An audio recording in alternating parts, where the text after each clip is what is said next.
Bismillahirrahmanirrahim. Alhamdulillahirabbil alamin.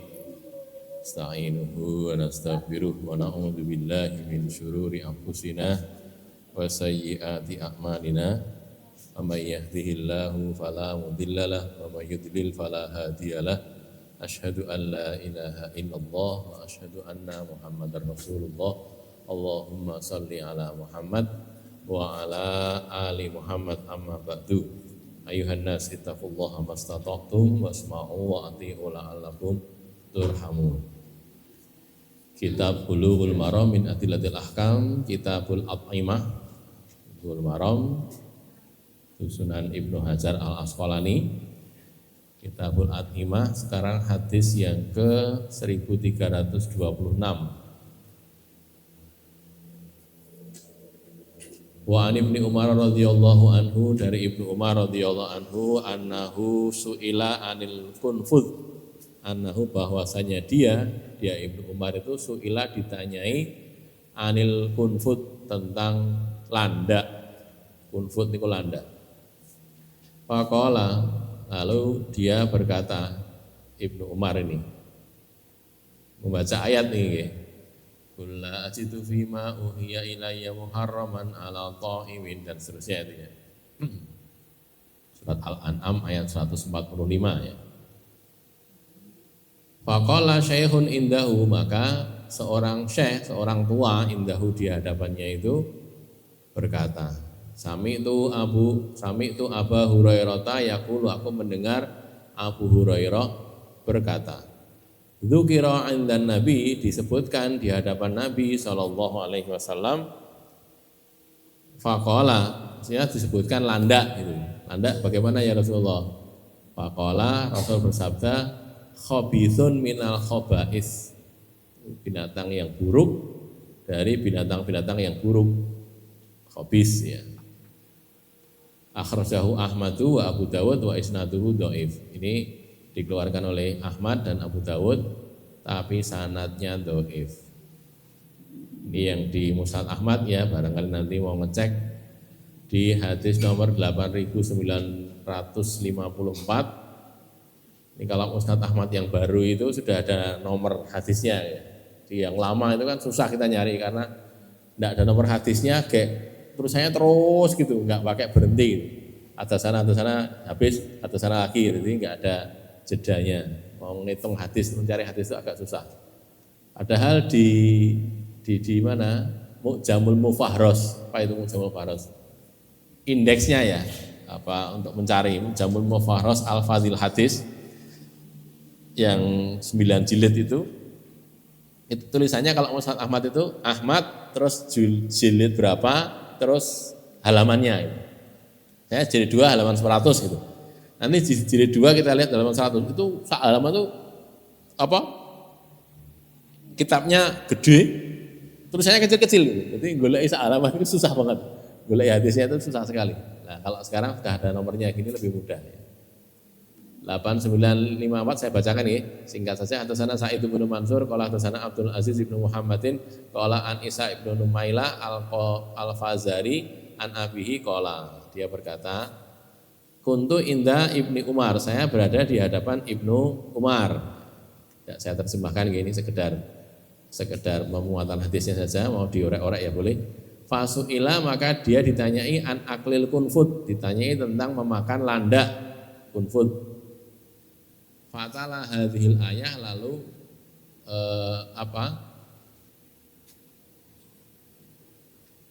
dia membaca ayat ini.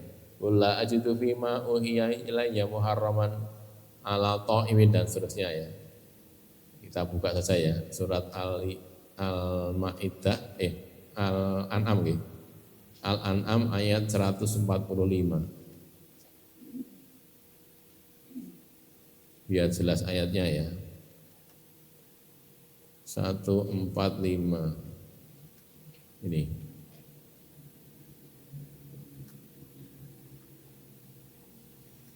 Kula ajidu, ini ya, yang 145 ini.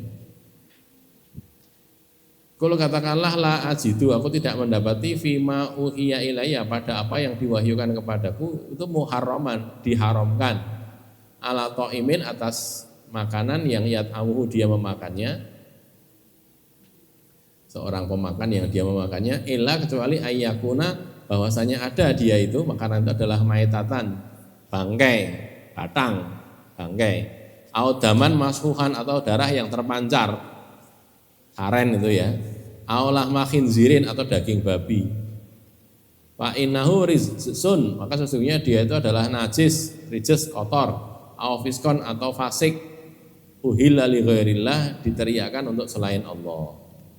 Yang pas waktu menyembelih itu diperuntukkan untuk selain Allah, bukan karena Allah tapi karena berhala yang lain. Faman iturra, maka barang siapa yang terpaksa ghairu baghin wala atin, tidak melampaui batas dan tidak melanggar, tidak durhaka dan tidak melampaui batas, fa inna rabbaka ghafurur rahim, maka sesungguhnya Allah itu Maha Pengampun, Maha Penyayang. Jadi gini, Ibnu Umar kok baca ayat ini kenapa? Kan di sini nggak ada sebutan landa gitu. Pokoknya daman maitatan, bangkai, lalu daman masfuhan, darah yang terpancar, saren itu, kemudian lahma khinzir, daging babi. Lah landa kan bukan babi, gitu loh. Jadi kan nggak masuk di sini. Nah, terus tadi awalnya dia baca ayat ini ila akhir ayat, sampai akhir ayat, sampai fa inna rabbaka ghafurur rahim, ini ya, yang di ayat 45 ini yang saya blok ini kan segitu itu dibaca sampai akhir. Lalu faqala syaihun indahu, lalu ada seorang syekh yang ada di hadapan Ibnu Umar itu berkata, sami itu Abu Hurairah, aku mendengar Abu Hurairah yaqulu, dia berkata, dzukira indan Nabi sallallahu alaihi wasallam, landa itu disebut di hadapan Nabi sallallahu alaihi wasallam. Faqala, lalu Rasulullah bersabda, khobisun minal khobais, ada itu binatang yang buruk dari binatang-binatang yang buruk diantara yang buruk-buruk yang lain. Faqala Ibnu Umar, maka Ibnu Umar berkata, in kana qalahu Rasulullah SAW fahuwa kama qala, jika benar yang ngomong itu yang ketiga itu Nabi SAW, maka fahuwa, maka dia itu kama qala, seperti yang diucapkan oleh Nabi. Jadi kalau memang benar yang ngendika itu Nabi, ini kan cuma bilang, pernah disebutkan di hadapan Nabi landa, lalu Nabi ngendika berkata khobisun minal khobais, gitu kan. Ibnu Umar mengatakan kalau benar yang ngomong Nabi, ya berarti memang begitu tuh kedudukannya buruk, berarti nggak boleh dimakan gitu.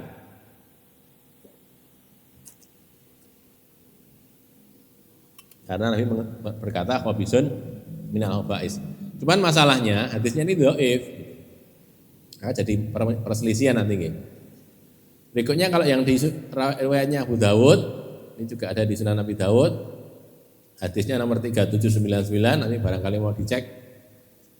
Sekarang kan di HP sudah banyak banyak program, ada kutubu sitah, ada kutubu tis'ah, bahkan kitab 9 kitab itu ada di situ semua. Golei mencari, tinggal kita ngecek, nulis Arabnya sudah kecekal itu dapat. Sekarang di HP sudah ada kayak gitu kan. Dan di sini juga ada Sahih Bukhari sendiri ada, Sahih Muslim sendiri juga ada, macam-macam ya. Tinggal kita download saja. Downloadnya juga gratis ya, tidak bayar. 3799 qala hadatsana Ibrahim bin Khalidin al-Kalbiyu Abu Tsaur qala hadatsana Sa'id bin Mansurin qala hadatsana Abdul Aziz bin Muhammadin qala an Isa bin Numaila qala an abihi qala kuntu inda bin Umar, aku berada di hadapan Ibnu Umar, fasuila, lalu dia ditanyai, Ibnu Umar ditanyai an aklil kunfut, tentang makan landa. Fatala, maka dia membaca ayat ini, kulla ajidu fima uhiya ilayya muharraman, sampai akhir ayat tadi 145 surat Al-An'am. Al-An'am 145. Qala syekhun indahu, berkata seorang syekh di depannya. Syekh itu orang tua. Sami itu Abu Hurairah, aku mendengar Abu Hurairah yaqulu, dia berkata, dzukira, disebutkan indan Nabi sallallahu alaihi wasallam, landa itu pernah disebut di depan Nabi. Faqala, Rasul bersabda khobisatun, di sini. Khobisatun minal khobaisi, binatang yang buruk dari binatang-binatang yang buruk. Faqala Ibnu Umar berkata, in kana qala Rasulullah sallallahu alaihi wasallam, kalau benar Rasulullah mengatakan ini, fahuwa kama qala malam nadri, maka itu adalah seperti yang diucapkan Nabi, kami tidak tahu, kami ora ngerti kok, ini apik-apik wae ora masalah, ternyata Nabi mengatakan begitu. ya sudah, berarti buruk gitu loh kalau emang benar begitu. Cuman sekali lagi masalahnya itu dia itu dhaif hadisnya. Ar-Rafi'i berkata, berkenaan dengan landak para ulama berbeda pendapat dalam menetapkannya. Ini gambarnya landak, kelihatan ya? Di fotokopi ireng nih. Itu gambarnya kayak gitu tuh, landak. Landak itu cara nangkapnya gimana? Pernah tahu enggak? Atas betul. Caranya kalau dengan landak kan berduri ini. Ditutuk ngangge debok. Jadi saya cuma diberitahu, kalau dari Naworo, tapi kata orang itu caranya ditutuk debok Pak. Debok terus durinya itu kan nancap di debok. Nah jadi dia bisa diambil itu. Jadi debok, tahu debok lagi? Debok kenapa? Pisang itu, pohon pisang itu, yang agak gede itu pukulkan di durinya itu, pukul gitu, kan terus nancap terus diangkat, bisa. Caranya gitu, cara nangkapnya. Ini kan liar gitu. Liar kemudian dipelihara oleh orang, sebagian memelihara. Pendapat pertama menyatakan bahwa landak haram. Nah ini yang pakai hadis itu tadi ya, karena khabisun minal khaba'is maka haram. Pendapat ini dinyatakan oleh Abu Hanifah dan Ahmad. Abu Hanifah itu Imam Hanafi itu loh. Imam Abu Hanifah Hanafiyah, kalau mazhabnya pengikutnya namanya Hanafiyah. Kalau Ahmad mazhab Hambali, Ahmad bin Hambal kan, mazhab Hambali, Hanabilah, kalau pengikutnya namanya Hanabilah. Dalilnya adalah lafal pada hadis yang termasuk pada hadis, yakni ia termasuk binatang buruk atau menjijikkan. Jadi khabisun minal khaba'is, khabisun itu buruk atau menjijikkan. Jijik orang lihat itu jijik enak. Jadi dianggap khabisun minal khaba'is, maka diharamkan kalau menurut pendapatnya Abu Hanifah dan Ahmad. Nah, gitu. Pakai dalilnya tadi, hadis yang kita baca tadi kan. Nabi berkata khabisun minal khaba'is, berarti kan haram, tidak boleh dimakan. Pendapat kedua menyatakan bahwa landak itu halal. Pendapat ini dinyatakan oleh Malik dan Ibnu Abi Laila. Malik bin Anas itu ya, Imam Malik, pendapat Maliki, mazhab Maliki mengatakan landak itu halal. Pendapat kedua ini lebih kuat daripada pendapat pertama yang mengharamkan, karena tidak ada dalil yang menyatakan keharamannya. Nah di sini kan dhaif, gitu loh ya. Karena dhaif tidak bisa jadi dalil, makanya ya tidak bisa. Sedangkan ketentuan pokok dalam hal makanan adalah halal sampai ada dalil yang mengharamkannya. Jadi prinsipnya Bapak-bapak, Ibu-ibu, saudara-saudara sekalian, semua jenis makanan, binatang apapun yang ada di dunia ini halal, kecuali yang diharamkan. Nah, gitu. Tinggal sekarang dalil yang mengharamkannya itu bagaimana? Kalau itu diterima, ya berarti haram. Tapi kalau tidak, ya berarti tetap halal. Gitu saja. Lah ulama berbeda. Iya, ulama berbeda pendapat. Makanya, lah dia milih sing pundi, lah pun monggo, terserah. Salah fikih masalahnya ya. Terserah. Kalau saya ngikuti yang ini karena pendapat kedua ini lebih kuat. Kenapa? Karena dalilnya tadi hadisnya dhaif. Hadis dhaif itu tidak bisa jadi dalil, tidak jadi hujah. Sedangkan dalil pengharam lainnya tidak ada. Ya sudah, berarti jadi halal. Lah cara makannya gimana? Enggak tahu saya. Siku isik ya nggih anu ning. Napa jenenge? Ya disembelih atau disembelih. Jadi disembelih juga durinya mungkin. Jadi landak itu mengeluarkan duri itu kalau dalam posisi posisi terancam, ya. Kalau enggak itu enggak. Terus gitu nanti kalau posisi terancam durinya keluar. Jadi bulu-bulunya jadi keluar durinya gitu. Kalau lihat manusia gitu, dia kaget kan mengeluarkan duri. Nah, tapi kalau enggak gitu ya. Jadi ya tentunya enggak tahu cara belinya, saya belum tahu. Apa ya pakai debok tadi, untuk debok saya terus ditaleni terus dibeleh, enggak tahu saya. Tapi yang jelas tidak ada dalil yang mengharamkan, adanya dalilnya dhaif, ya jadi tetap halal. Berbeda dengan pendapatnya ini tadi Imam Abu Hanifah dan Imam Ahmad. Kalau mereka mengatakan haram karena dalilnya. Lah, apa mereka tidak tahu dalilnya dhaif? Ya mungkin menurut mereka sahih, bisa jadi. Karena memang pensohihan atau pendhaifan hadis itu kadang-kadang ulama ya berbeda gitu. Jadi ini saya tambahkan lagi nggih. Maka kita itu jangan alergi dengan perbedaan itu loh. Beda ki ora apa-apa, sing penting nganggo dalil gitu. Mboten napa-napa. Lah aku ngene iki ora ngarani aku ngene iki ora kena. Ya wis ora apa-apa, kowe yakinno lakon ngono gitu saja longgar gitu. Rasa kudu kabeh kudu kaya aku. Lah nek dunya aku sudah di siji ngoten niku mungkin bener rame dunyane. Gitu kabeh kudu padha kene. Ya ora rame dunyane. Dunia itu bisa berjalan karena banyak perbedaan. Nah, gitu. Jadi nggak usah alergi dengan perbedaan, enggak apa-apa. Beda itu enggak apa-apa. Yang penting pakai dalil. Kamu mengapa katakan halal? Karena ini. Mengapa katakan haram? Karena ini. Ya wis. Beda ya wis. Kamu mengatakan begitu ya sudah, silakan beramal sesuai dengan keyakinannya masing-masing gitu. Kayak Habib Rizik Syihab itu, beliau ini mengatakan tape itu haram. Tape itu loh, pohong dibusukkan ya, jadi bunyi itu kan tape itu haram. Kenapa? Karena tape itu beralkohol, alkoholnya tinggi tape itu. Kalau diperiksa di lab alkoholnya tinggi. Dan masalahnya apa? Bukan sekedar itu, dia itu dibuat oleh manusia. Beda kayak duren, kemudian nangka itu juga beralkohol. Tapi Habib Rizik tidak mengharamkan karena itu tidak dibuat manusia. Sudah ada gitu loh, buah kan ya, maksudnya buah. Nah ini kan enggak, ini kan dikasih ragi tuh. Tape apa pohong dibosokke dikasih kasih bahan tertentu peragian ragi itu sehingga jadi membusuk. Lalu membusuk jadi tape. Makanya menurut Habib Rizik, konon menurut mazhab Syafi'i, konon saya juga belum ngecek lagi, itu haram gitu loh ya, tidak boleh dimakan. Ya enggak apa-apa. Beda ora apa-apa gitu loh. Ora kudu kok ngaramke tape iki piye ya ora apa-apa loh. Memang dia yakinnya begitu, mboten apa-apa. Jadi yang mengharamkan ya jangan makan gitu saja. Kamu, saya menganggap ini halal nggak apa-apa ya dimakan. Wis maam sing haram lah kamu haram. Lah ini enggak loh, kan gitu ya. Makanya ya beda, enggak apa-apa. Yang jelas jangan memaksakan pendapat, boten. Ya pun masing-masing pakai dalil boten apa-apa.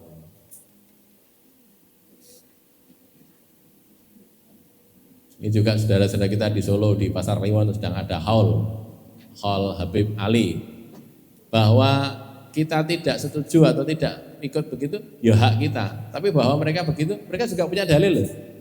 Jadi bukan nyun sewu nggih. Kalau kita ketemu dengan ulama-ulamanya, nanti kita akan dapatkan ini dalilnya begini. Mengapa saya ada begini? Karena begini ada. Perkara kita tidak setuju dengan dalil itu atau tidak setuju dengan penggunaan hadis ini sebagai dalil untuk itu urusan yang kedua. Hadisnya ada, nggih. Sebagian menggunakan itu sebagai dalil. Kenapa? Karena menerima hadis ini. Bagian tidak, karena ini hadisnya ini cacat. Ini di sini ada kedhaifan rawi begini-begini. Saya enggak mau pakai hadis itu sehingga saya tidak gunakan hadis itu. Ya kan sama-sama punya haknya. Jadi enggak apa-apa, tidak ada masalah. Asal tadi, yang penting dalilmu apa dalilku iki. Oh ngono ya wis, lakon ngono nek aku nampa dalil itu, cuman tidak untuk itu, enggak cocok gitu loh. Dalil ini bukan untuk itu menurut saya. Begitu tuh jadinya kita jadi longgar, lapang dada, itu napa-napa, tidak ada masalah. Jadi perbedaan pendapat dalam hal-hal begitu jangan jadi masalah. Jadi mulai di sini ketentuan pokok dalam hal makanan adalah halal sampai ada dalil yang mengharamkannya. Ada pertanyaan sebelum lanjut? Tidak ada ya? Silakan.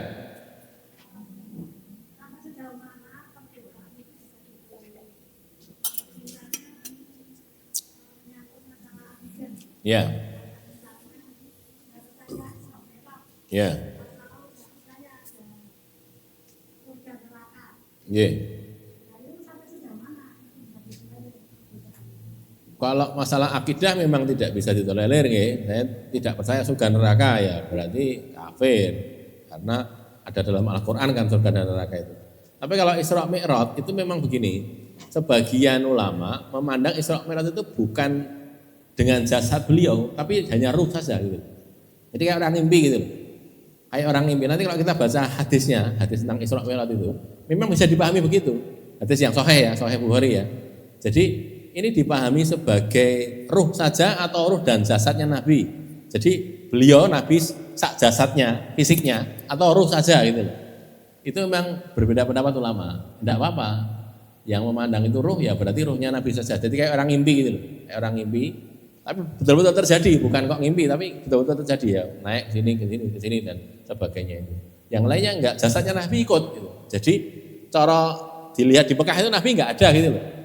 Tapi kalau yang ruhnya Nabi masih tidur di situ, masih dalam posisi tidur, tapi ruhnya sudah Isra dan Mi'raj gitu. Itu perbedaan pendapat di situ itu. Nah, itu tidak ada masalah. Bukan masalah akidah itu. Itu cuma masalah perbedaan memahami hadis. Hadisnya itu satu sebenarnya dipahami berbeda gitu. Oh nek ngene kaya ngene iki berarti rohnya tok. Oh enggak, ini berarti jasadnya juga gitu. Tidak ada masalah. Semuanya pakai dalil, cuman beda pendapat. Tapi kalau surga neraka, aku ora percaya surga, ya kafir. Oh, surga itu ada di Al-Qur'an kok. Kan gitu kan ya. Allah jadikan surga. Enggak mungkin Allah jadikan surga. Berarti kamu enggak percaya Al-Qur'an, berarti kamu mengkafiri Al-Qur'an. Jadi kafir kalau gitu. Itu ya. Contohnya begitu. Tidak percaya nanti ada hari kiamat, ya kafir. Oh, harus beriman kok. Rukun iman salah satunya percaya pada hari kiamat okay? Orang percaya kiamat ya berarti kafir no? Bukan ngoten. Ada lagi? Ya.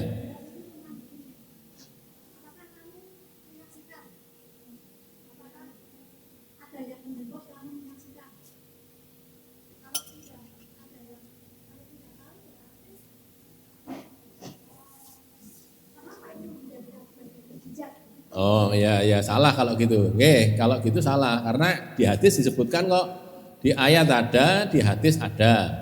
Kamu menyaksikan? Saya tidak menyaksikan tapi saya membaca ayat, membaca hadis. Kalau tidak percaya sama ayat ya kafir, bukan gitu kan ya? Orang percaya, Nabi ora tau Isra Mi'raj, ora percaya. Ayatnya lho eneng. Subhanalladzi asra bi 'abdihi lailan minal masjidil haram ila masjidil aqsa. Ayatnya ada. Hadisnya lebih jelas lagi ada di Sahih Bukhari ada. Aku ora terima hadis, ya berarti kamu ingkar sunnah, kan gitu kan ya. Ingkar sunnah atau tadi enggak percaya ayat, ya berarti kafir. Orang ayatnya ada kok kamu enggak percaya gitu. Itu ya. Kalau itu ya. Tapi kalau cuma masalah ruh atau jasad itu memang berbeda pendapat ulama ini. Ruh saja atau ruh dan jasad gitu loh. Itu berbeda pendapat. Dari dulu nih, pun awake dhewe dereng lahir pun beda niku. Tidak ada masalah. Ada lagi? Lanjut dulu ya. Berikutnya 1327. Wa an Ibnu Umar radhiyallahu anhu, dari Ibnu Umar radhiyallahu anhuma qala, dia berkata qala naha, melarang siapa Rasulullah sallallahu alaihi wasallam anil jallalati, melarang dari binatang jalalah, binatang pemakan kotoran jalalah itu. Wa albaniha, dan air susunya. Akhrajahu arba'ah ilan Nasa'i. Arba'ah itu ashabu sunan loh. Abu Dawud, Tirmidzi, Nasa'i, Ibnu Majah. Ini 4 kecuali Nasa'i, berarti cuma 3. Abu Dawud, Tirmidzi, Ibnu Majah saja. Wa hasanahu Tirmidzi, dan At-Tirmidzi mengatakan hadis ini hasan Horib. Jalalah adalah binatang yang memakan kotoran sebagai mayoritas bahan makanannya. Makanannya seluruhnya kotoran atau sebagian besar kotoran.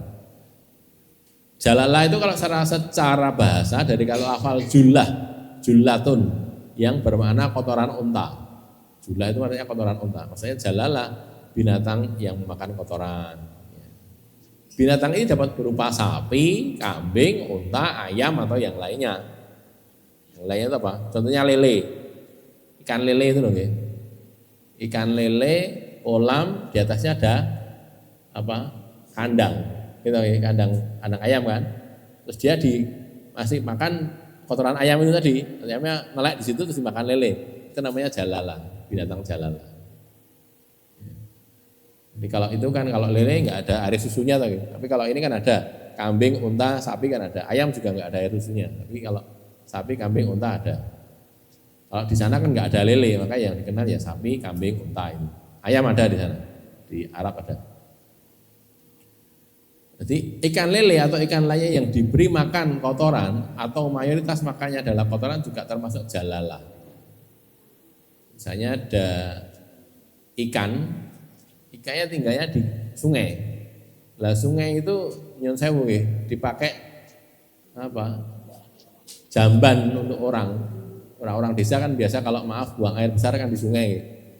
Kasih kotak gitu kecil dari gedek, orang duduk di situ, jongkok di situ terus maaf ngeluarin BAB di situ. Begitu jatuh BAB-nya dimakan ikan. Ikannya makannya itu. Ya itu berarti jalalah juga gitu ya.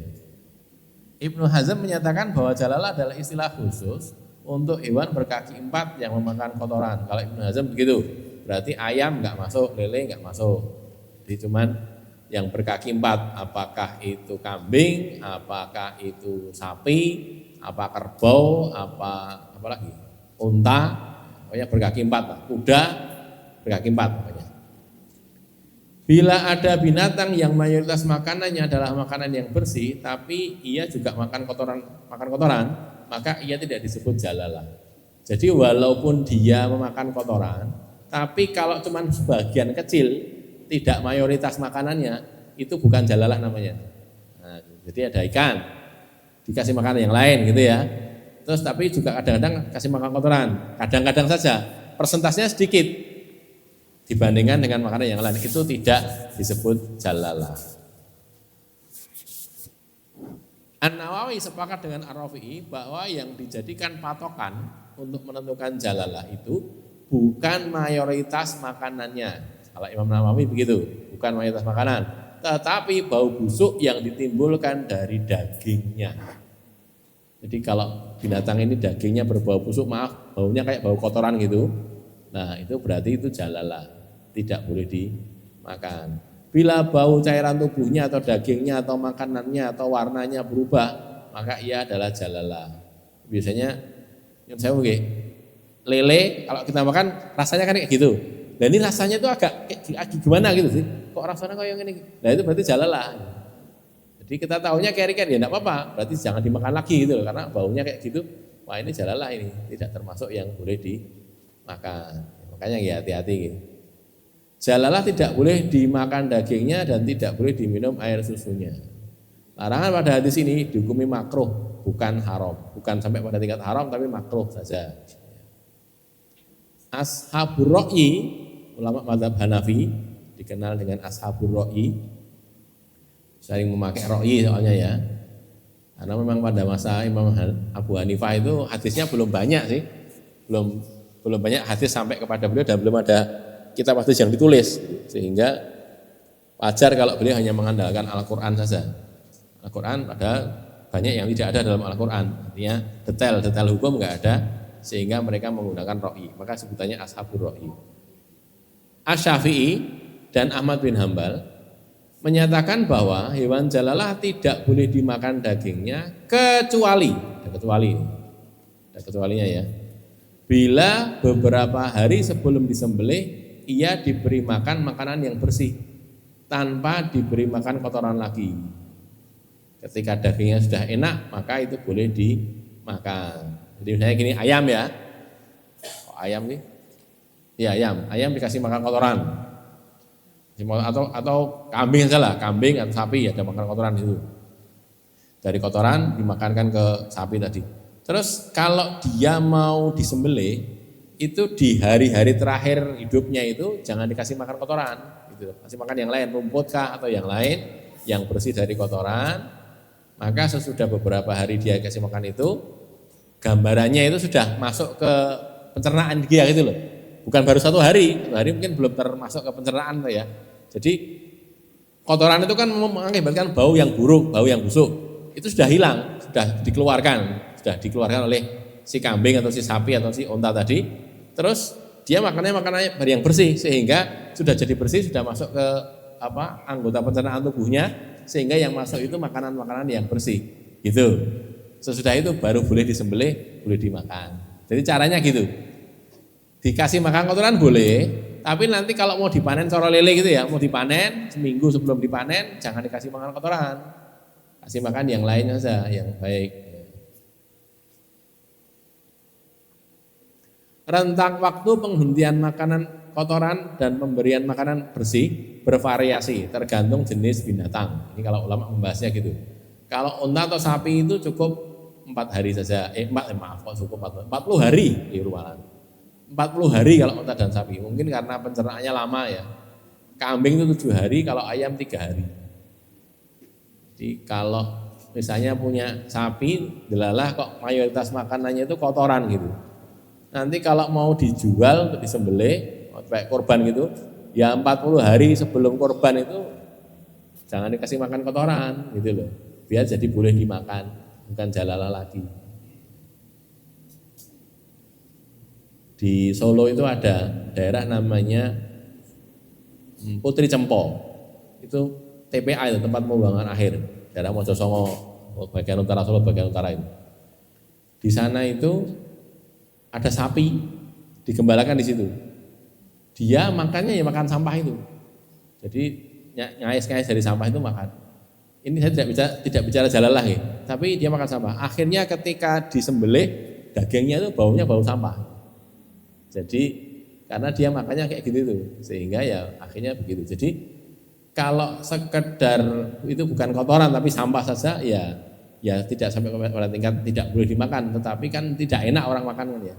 Kayak makan baunya kayak gitu kan nggak enak. Makanya kalau memang mau dijual untuk dikonsumsi sebaiknya dia dipindahkan dulu.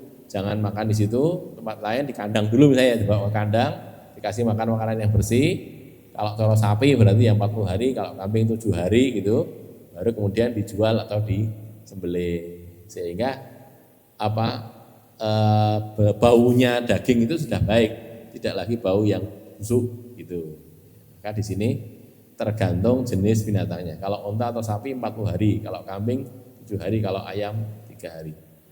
Walaupun begitu Ibnu Ruslan, seorang ulama ahli fikih juga, dia mengatakan tidak ada ketentuan waktu tertentu untuk itu. Pokoknya dikasih makan yang bukan sampah, bukan kotoran selama waktu tertentu, tapi nggak ada ketentuannya berapa lama. Pokoknya sekian waktu gitu, tidak disebutkan jumlahnya.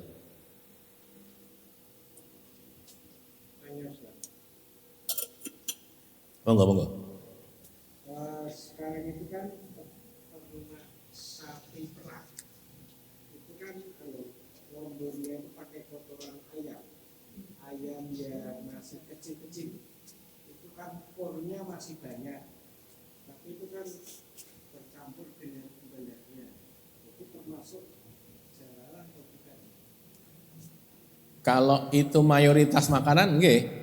Kalau itu mayoritasnya loh ya, tapi kalau itu bukan mayoritas, minoritas, makanan cuma sedikit, yang lainnya masih ada yang lain, dan jumlahnya itu sedikit, bukan. Jadi prinsipnya dihitung dari situnya saja.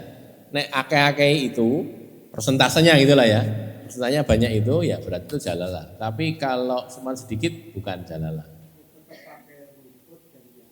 Lah nggih, makanya kan bisa dihitung nggih. Dihitung itu sekiranya seberapa, jumlah makannya itu kira-kira seberapa. Kalau itu lebih sering yang rumputnya, lebih banyak rumputnya berarti bukan jalalah. Tapi kalau lebih sering itunya, ya berarti jalalah. Ada lagi? Monggo.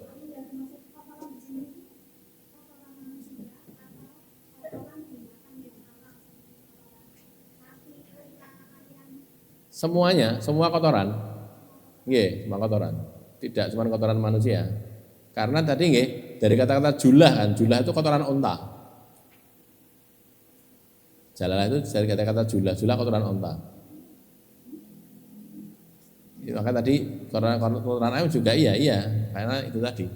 Makanya kalau mayoritas itu caranya supaya bisa tetap dimakan itu tadi. Sebelum disembelih atau sebelum dijual gitu ya. 40 hari dikasih makan yang bersih dulu, mayoritas makanan bersih lah, bukan semuanya, mayoritasnya. Kalau itu sudah begitu berarti bisa dijual, jadi dimakan tidak ada masalah. Ada lagi? Cukup nggih? Berikutnya 1328 wa an Abi Qatadah radhiyallahu anhu fi qissatil himaril wahsy, tentang kisahnya himar wahsy, keledai liar. Fa'akala minhu nabiyyu sallallahu alaihi wasallam, maka Nabi SAW makan minhu sebagian darinya, sebagian dagingnya Nabi ikut dahar. Hadis ini termasuk dalam Sahih Bukhari, saya bacakan nggih. Ada artinya juga ada. An Abi Qatadah, dari Abu Qatadah, kharaja annahu kharaja, bahwasanya dia itu keluar bersama an-Nabi sallallahu alaihi wasallam. Fatakhallafa Abu Qatadah ma'a ba'di ashabihi, lalu Abu Qatadah itu tertinggal bersama sebagian sahabat Nabi. Ini kan ada yang umroh, ada yang ihram, ada yang enggak gitu kan ya. Ada yang ngancani ihram, tapi ada yang ihram betulan. Sekedar ngancani saja, tidak ikut ihram. Wa hum muhrimun, sedangkan mereka itu ihram, sahabat-sahabat Nabi itu. Wa huwa ghairu muhrimin, sedangkan Abu Qatadah tidak. Abu Qatadah ikut rombongan orang yang haji atau umroh ini, tapi dia tidak ikut ihram, memang tidak hendak haji. Fara'au himaron wahsyian, lalu mereka melihat, mereka orang-orang yang ihram ini melihat himaron wahsyian, keledai liar. Ada keledai liar sedang lewat gitu, atau tampak ada keledai liar. Zaman waktu itu kan masih binatang-binatang liar masih banyak. Falamma ra'auhu, tatkala mereka melihatnya, tarokuhu, mereka membiarkannya, meninggalkannya. Tidak memburu, karena memang seorang muhrim, orang yang ihram itu dilarang berburu, tidak boleh memburu binatang.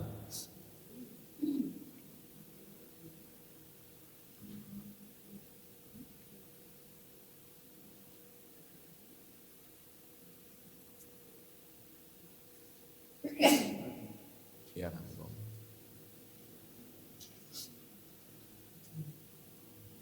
Tarokuhu, mereka membiarkannya. Hatta ra'ahu Abu Qatadah, sampai Abu Qatadah melihatnya. Jadi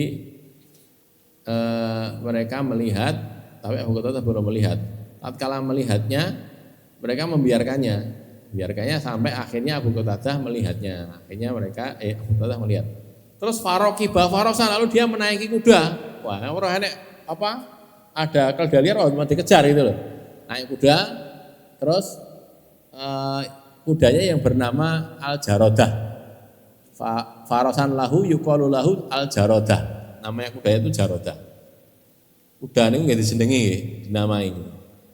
Nabi kan juga punya unta namanya Al-Qasba itu, unta Qasba. Kalau kita jadi penyayang binatang itu, ini binatang itu bisa disendengi memang. Dinamai bisa, dan dipanggil namanya itu bisa datang. Saya punya teman, dia tuh pengen kucing itu, kucing bagus diopeni. Terus dikasih nama kucingnya tuh, ini namanya Joni, katanya gitu. Joni si sini sopo gitu. Saya tanya, itu dipanggil ya datang Pak, datang. Jadi dia bilang, Joni datang itu. Joninya tadi, kucingnya tadi datang. Nah, lagi namanya siapa? Kasih nama lain itu, apalah. Caranya gimana saya tanya, caranya gimana? Jadi dilatih Ustaz. Dilatih itu pokoknya dipanggil dengan nama itu terus itu. Lama-lama dia tahu kalau namanya itu. Jadi kucing bisa dijenengi itu. Ini juga sama kan, kuda juga gitu. Enggak tahu kalau orang Arab apa ya manggilnya Jarodah gitu ya gitu. Jarodah atau wongnya teko. Apa namanya? Kudanya datang gitu.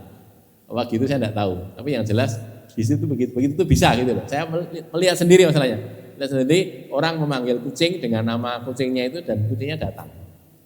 Ya, dah. Terus mana tadi?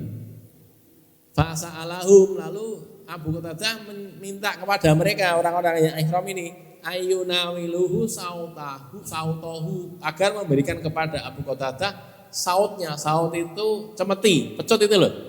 Cepet. Orang kalau naik kuda kan bawa pecutnya itu untuk memacu kudanya atau untuk yang lainnya.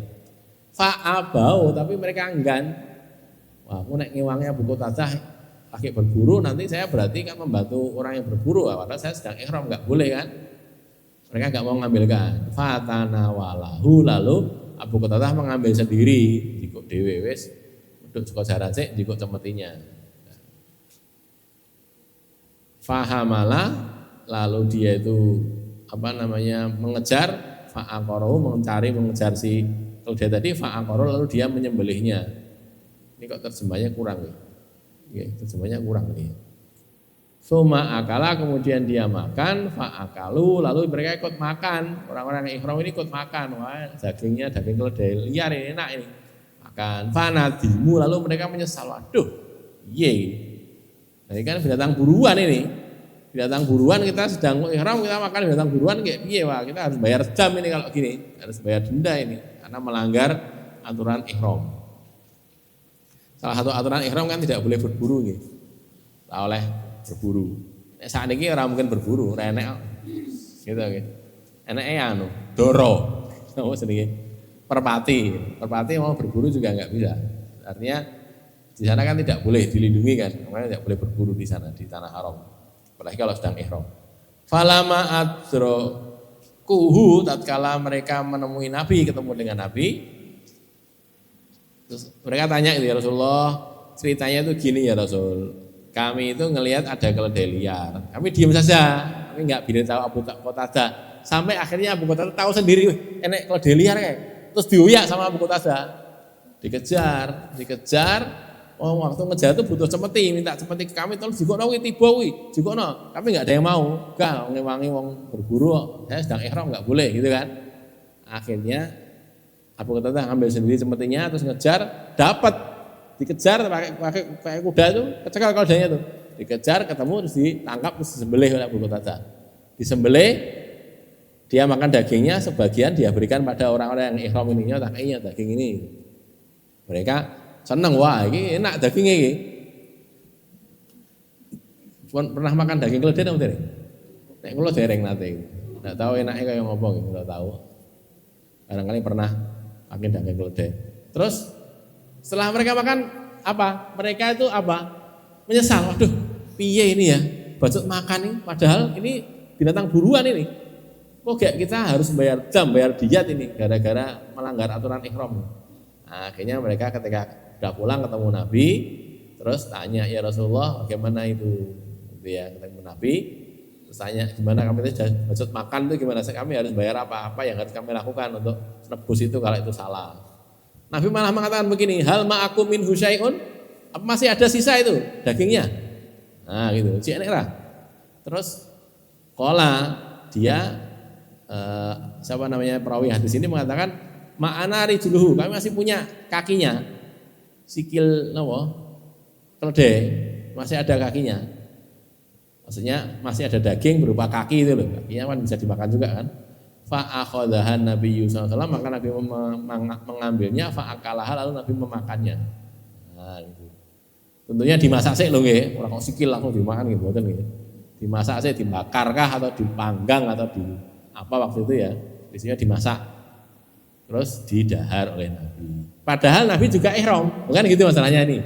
Nabi juga ihram, Nabi juga muhrim. Nabi ihram, sahabat ihram, Abu Qatadah tidak ihram. Makanya kalau dari segi memburunya nggak ada masalah, karena si pemburunya bukan orang ihram. Tapi sekarang ini setelah jadi daging, orang-orang yang ihram dikasih daging, ini bagaimana hukumnya? Boleh dimakan apa enggak? Mereka khawatir kalau nggak boleh harus bayar jam, harus bayar diat kan berarti dibayar kalau memang harus bayar. Tapi ketika disampaikan kepada Nabi dengar ceritanya kayak gitu, runtut kayak gitu, Nabi malah mengatakan, ijek sisa ora, ijek neng ora. Oh gitu loh. Masih ada Rasulullah, masih ada, ya tak makannya sini. Nah berarti kan boleh gitu loh. Jadi ini menunjukkan boleh makan daging hewan buruan yang diberikan oleh seseorang, bukan dia berburu sendiri. Kan di sini ya keterangannya. Poin yang pertama, orang yang berihram itu tidak boleh berburu atau diburukan untuknya. Pripun itu? Jadi gini, berburu sendiri nggak boleh. Terus ada orang berburu khusus untuk diberikan kepada yang ihram, itu juga nggak boleh. Nah gitu loh, nggak boleh, itu langgar berarti. Jadi ada kelinci misalnya ya, kelinci, duyak, sekecil, bleh, terus di sate dagingnya bakar gitu, kasih bumbu enak. Terus ini saya khususkan untuk orang-orang yang ihram. Saya memang berburu untuk mereka. Aku dhewe ra doyan daging kelinci. Ning iki wong ihram ke do seneng enggak tak gitu tuh enggak boleh, gitu loh. Lah yang boleh gimana ini? Ketika ada orang yang sedang tidak ihram berburu, ya. Lalu orang yang ihram itu ini yang masih enggak boleh ya, saya ulangi lagi. Kalau ada orang yang tidak ihram berburu, lalu orang yang ihram ikut membantu itu walaupun hanya memberi isyarat tok gitu, memberi isyarat. Kedip-kedip ini loh. Nek kedip-kedip artinya apa? Kayak nek kewan kayak. Nah gitu misalnya ya. Ini ada orang tidak ihram. Terus ada orang ihram. Orang ihramnya ngelihat ada keledai tadi. Terus kasih isyarat kepada yang tidak ihram ini untuk ngejar. Kayak uyaan. Tidak ngomong sih pakai isyarat, enggak tahu isyaratnya piye gitu ya. Itu walaupun hanya memberi isyarat, maka atau memberikan perlengkapan tadi ya, ini apa pecutnya kerinya tak kayaknya, pecutnya tak kayak, dikasihkan pecutnya itu, berarti dia si ihram ini harus bayar diat, karena dia berarti berburu juga, gitu. Lagi, ini yang berburu itu bukan orang ihram, tapi orang yang ihram memberikan isyarat akan keberadaan hewan buruan, ini kono kene. Nah, Atau dia membantu mengambilkan pecut tadi, cemeti atau yang lain lagi, maka dia berarti melanggar, dia dianggap berburu. Padahal berburu itu dilarang dalam ihram, sehingga dia harus bayar diat. Nah, gitu ya, bayar diat, bayar dam. Berikutnya, ketika orang yang sedang tidak ihram berburu untuk dirinya sendiri, golek hewan buruan nanti saya makan. Lalu dia berikan sebagian dagingnya kepada orang yang ihram, maka itu boleh, tidak mengapa. Seperti kasusnya Abu Qatadah ini tadi, gitu. Abu Qatadah berburu, orang dikandani sing ihram, golek-golek dhewe, perlengkapan juga enggak diambilkan oleh yang ihram, jadi tidak berutang budi sama sekali dengan orang yang ihram kan gitu kan ya. Terus dia makan, mosok yo entek to keledai dimakam dhewe. Wis kaya nek wong ihram dikeki, begitu itu boleh. Nah, gitu loh nggih. Bisa dibedakan nggih? Prinsipnya kalau si ihram ini, si muhrim ini membantu, bantuan apapun juga untuk si pemburu ini, walaupun bantuannya cuman itu tadi memberi isyarat, di sana ada keledai itu, jadi buru itu, kasih isyarat gitu saja, duding kah atau pegang apalah gitu, pegang kakinya si orang tadi, ditarik-tarik suruh ngelihat sana, itu isyarat kan itu, gitu itu berarti dia melanggar, tidak boleh, ya, dia sudah melanggar. Berburu berarti enggak boleh. Tetapi kalau ada orang dia berburu karep-karep dhewe. Kayak Abu Qatadah tadi, berburu karep-karep dhewe, terus dia dapat hewan buruan. Sebagian dagingnya diberikan pada orang yang ihram.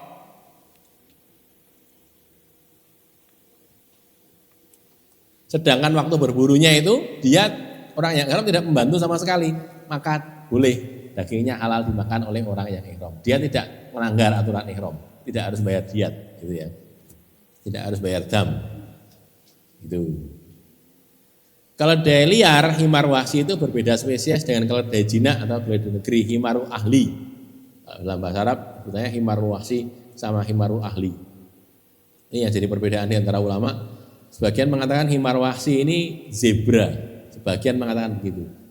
Tapi sebagian yang lain tidak, ya himar wahsi itu saja, tidak tahu apa itu.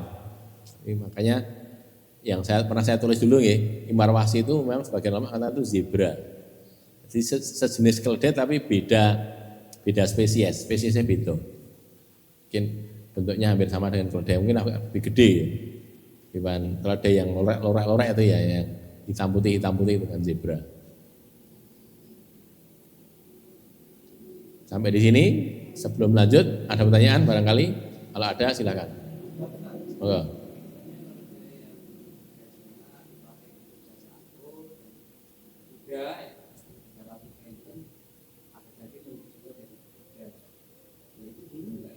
Kalau kuda boleh. Yang tidak boleh itu keledai ahli. Jadi himarul ahli, keledai jinak. Yang keledai liar boleh, tapi kalau keledai jinak enggak boleh. Kalau kuda boleh.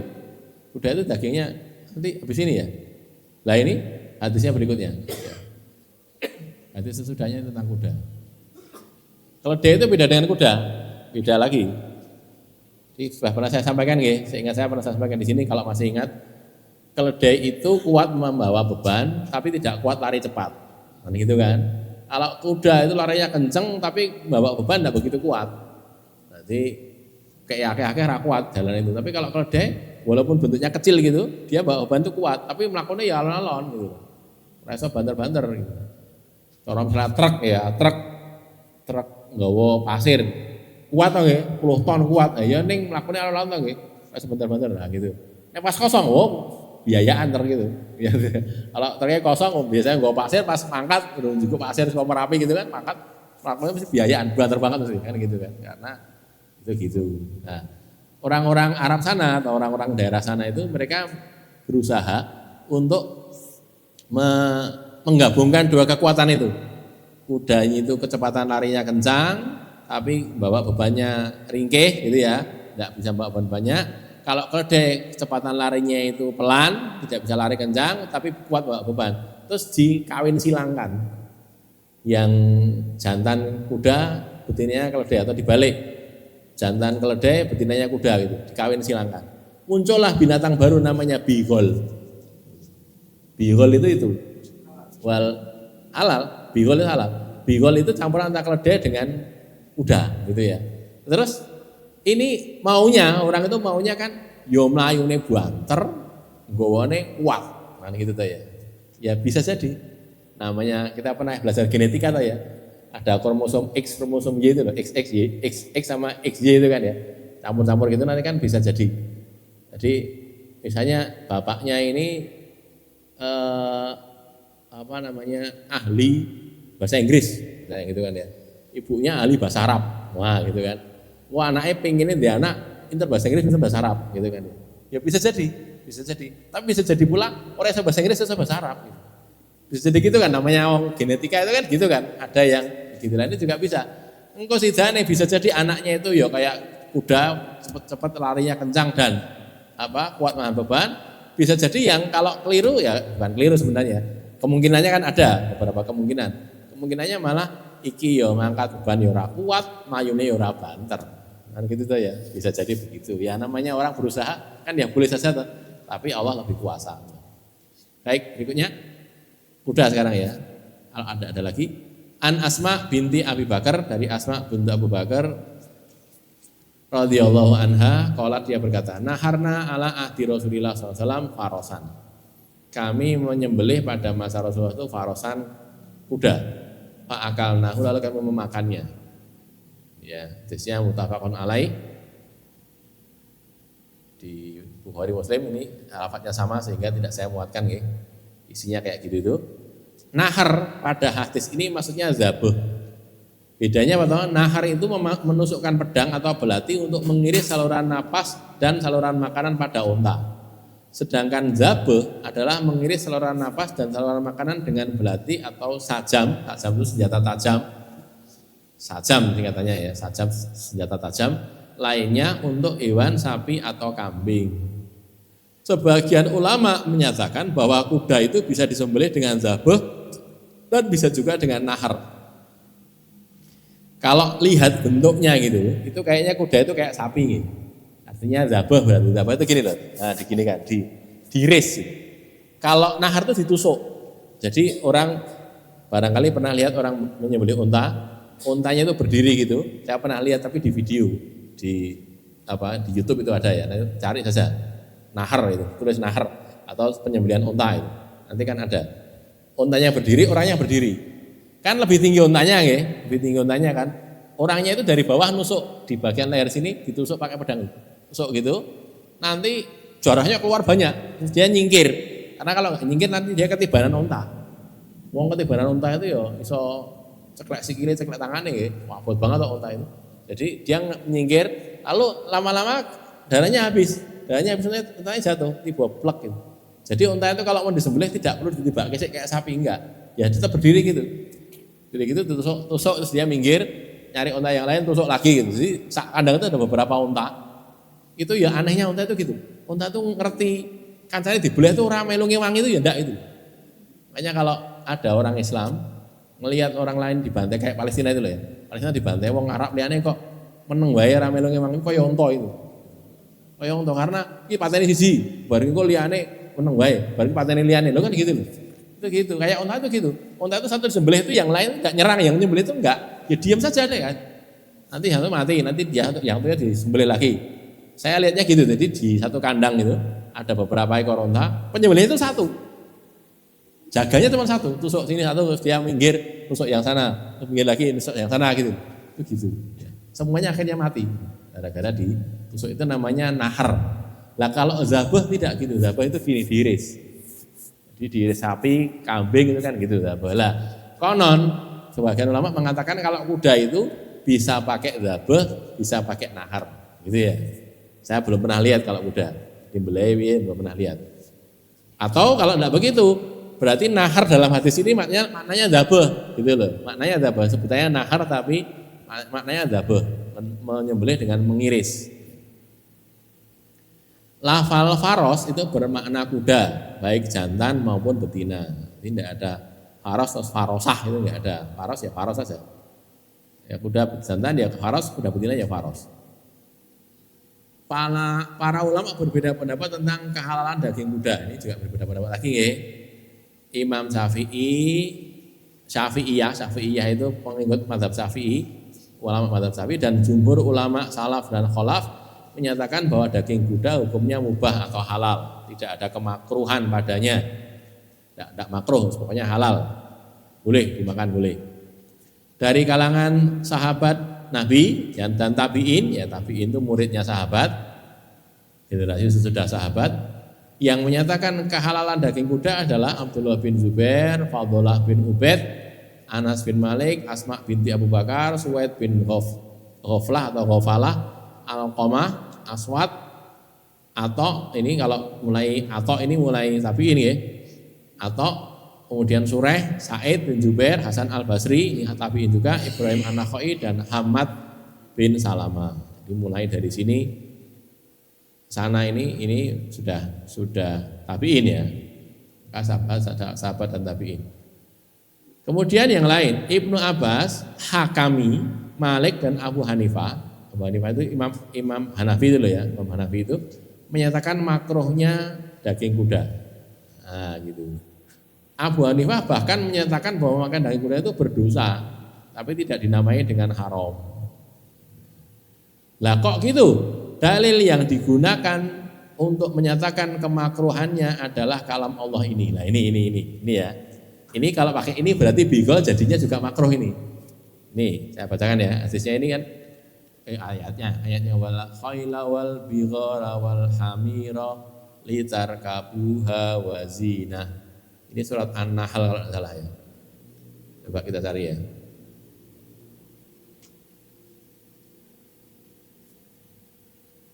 Oke, An-Nahl surat yang ke-16 ayat ke-8. Ini ya. Kita lihatnya jangan dari ayat 8, kita sebelumnya. Ayat sebelumnya itu kan ada kata-kata ini. Ayat 5 ya, mulai ayat 5 ya. Wal an'ama khalaqaha, dan an'am binatang ternak itu khalaqaha. Allah menciptakannya juga lakum untuk kalian. Fiha dif'un wa manafi'un. Di sana itu ada penghangat dan ada manfaat-manfaat.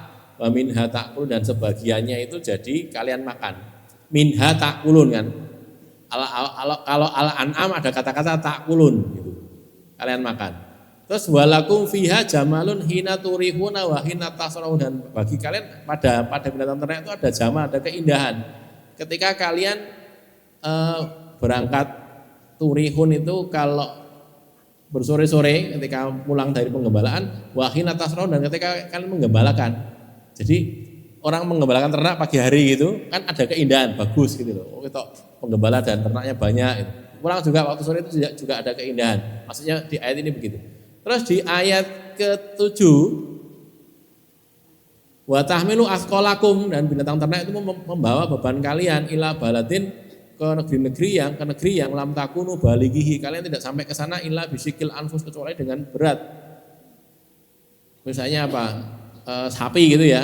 Sapi narik pedati, nggawa barangnya abot.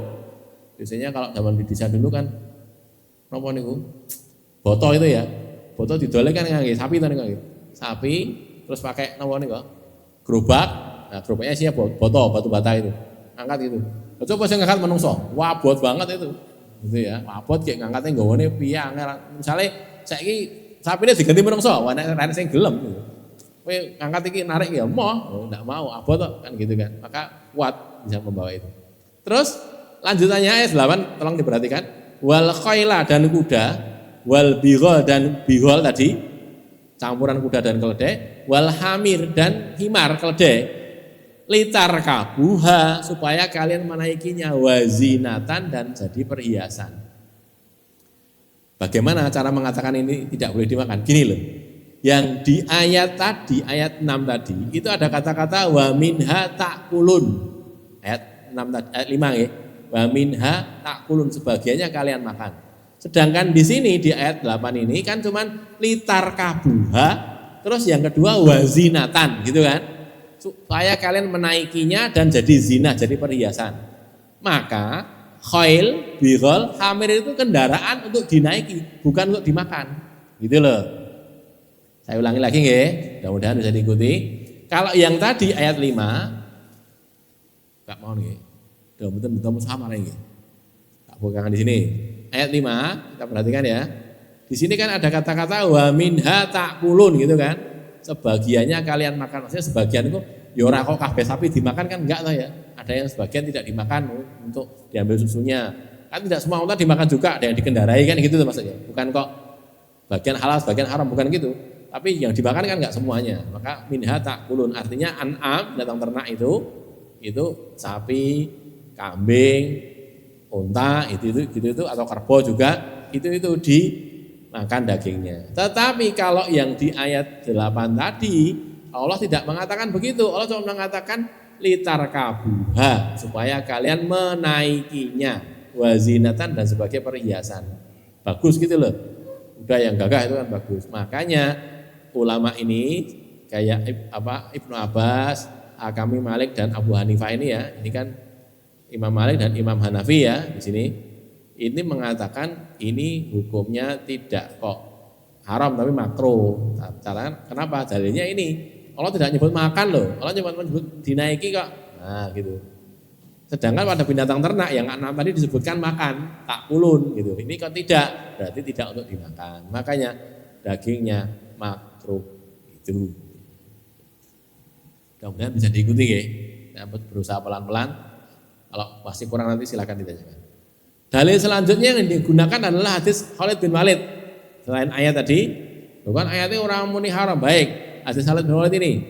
Khalid bin Walid matanya begini. Nah Rasulullah SAW an luhumil khail wal bighal wal hamir. Nah, ini jelas. Rasul melarang daging kuda, daging bighal, daging himar, keledai, enggak boleh. Ini dikeluarkan oleh Abu Dawud, An-Nasai dan Ibnu Majah. Hanya saja hadis Khalid bin Walid ini disepakati kedhaifannya oleh ulama ahli hadis. Bahkan Abu Dawud juga mengatakan hadis ini mansuh. Dia ngeriwayatkan hadis ini, tapi ini mansuh gitu loh, enggak berlaku lagi hukumnya. Yang berlaku jadi halal gitu. An-Nasai mengatakan bahwa hadis yang menghalalkan daging kuda lebih sahih daripada hadis ini, hadis yang mengharamkan daging kuda. Gitu. Yang ini tadi kan hadisnya sahih nggih, muttafaqun alaih. Nabi menyuruh mereka menyembelih kuda di masa Nabi, terus Nabi ikut, mereka memakannya. Tidak disebutkan Nabi ikut makan apa enggak, tapi mereka makan. Para sahabat makan dan Nabi melihat gitu loh. Kalau Nabi mengatakan itu haram mesti akan dilarang. Oh, enggak boleh itu haram. Tapi karena Nabi melihat dan Nabi diam saja berarti halal. Gitu loh ya. Maka dari situ tadi lebih sahih daripada ini, maka hadis ini kalah oleh hadis itu tadi. Kalau misalnya ini tidak dhaif sekalipun, kalau An-Nasai mengatakan ini lebih sahih, ada hadis sahih bertentangan dengan yang lebih sahih. Yang lebih sahih ini yang dimenangkan gitu loh, yang ini dikalahkan. Begitu cara ulama dalam mengambil istimbat hukum. Ada pertanyaan? Sudah jam 9 kurang 10 ternyata ya, 12 saya. Kalau ada silakan.